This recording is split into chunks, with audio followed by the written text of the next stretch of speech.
En avril 2024, un pan du mur du 127 rue Saint-Maur s'est écroulé sur les immeubles voisins, ce qui a occasionné des forts dégâts sur ces immeubles. On en a déjà parlé à peu près à la même époque.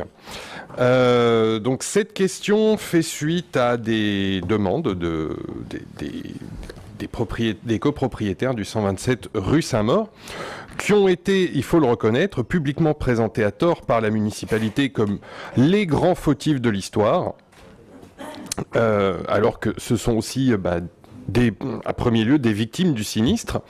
Et ils nous ont sollicité afin de rétablir quelques vérités et surtout d'obtenir quelques réponses à leurs questions qui sont ouvertes depuis lors. Donc pour commencer, un petit rappel que je n'imaginais pas faire. Dans toute copropriété, les conseillers syndicaux sont avant tout des bénévoles qui font au mieux, sans pour autant être des sachants ou des experts.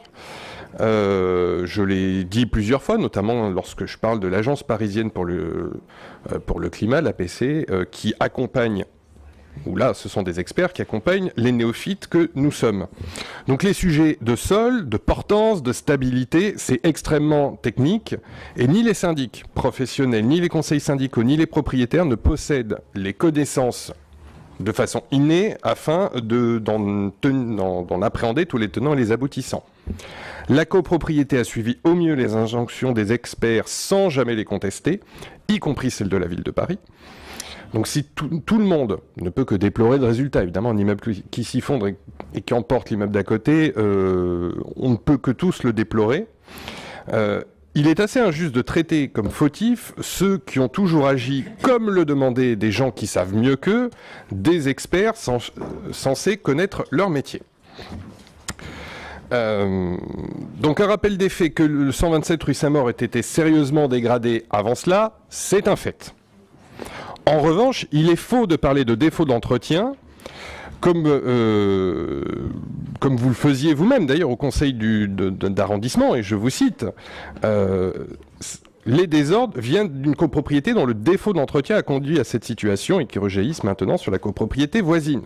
Ce qui est une vue biaisée, et le conseil syndical a voulu répondre par des faits que je liste en dessous. Donc des travaux de consolidation effectués en 2012, donc 12 ans avant l'effondrement, un nouveau déplacement du bâtiment en 2018, des travaux qui ont de nouveau été initiés en 2018, ainsi qu'une procédure judiciaire pour défaut d'exécution sur les travaux précédents de 2012, la procédure qui est toujours en cours, avec un complément de sinistre pour 2024. L'expertise judiciaire pointe la responsabilité des défendeurs, à savoir donc l'architecte et l'entreprise qui a refait la consolidation en 2012. Des travaux de consolidation qui n'ont pas pu être réalisés par la faute du Covid, donc ça, la copropriété n'y est pour rien, qui ont été ralentis par l'opposition d'accès d'une dark kitchen qu'ils avaient en rez-de-chaussée, qui a dû être obtenue en justice, et pour laquelle la ville de Paris, au travers le service technique de l'habitat, a refusé d'intervenir. Et après ça, ce sont les propriétaires les fautifs. Des travaux de consolidation qui ont pu reprendre en avril 2023, après validation par la ville, avant l'évacuation au mois de juin. Des travaux requis par l'arrêté de péril de 2023 qui ont été réalisés sans poser de questions, des demandes adressées à la Soreca pour obtenir des subventions, puisqu'on parle quand même de travaux lourds, même si les appels de fonds avaient été faits, des demandes restées sans réponse pendant toute une année, les travaux réalisés à la demande de la ville qui ne sont pas les bons selon l'expertise judiciaire, et enfin l'annonce de l'expropriation des propriétaires par la Soreca à la suite de l'effondrement.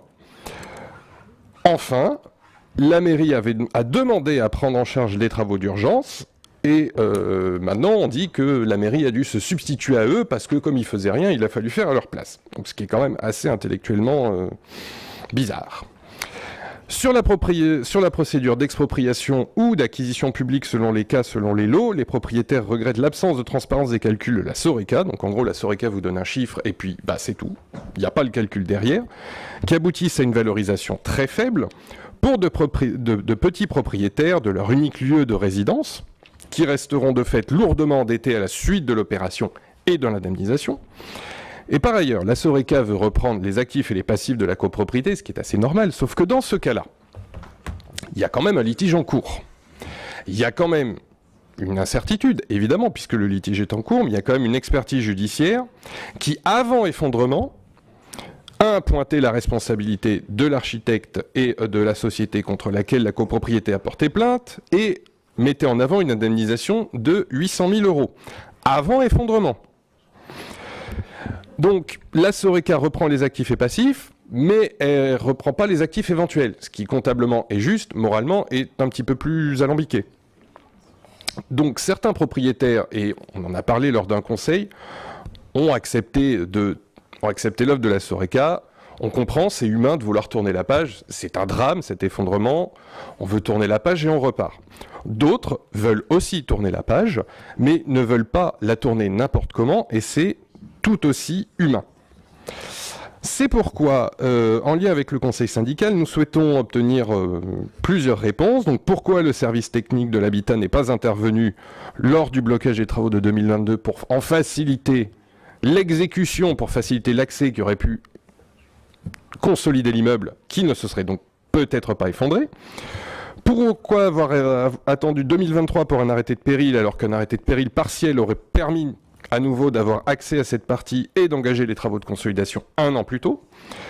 Pourquoi la Soreca n'est jamais intervenue en dépit de plusieurs demandes en 2024 Pourquoi quelle réponse formulée aux conclusions de l'expert qui dit que les travaux demandés par la ville n'étaient pas les bons?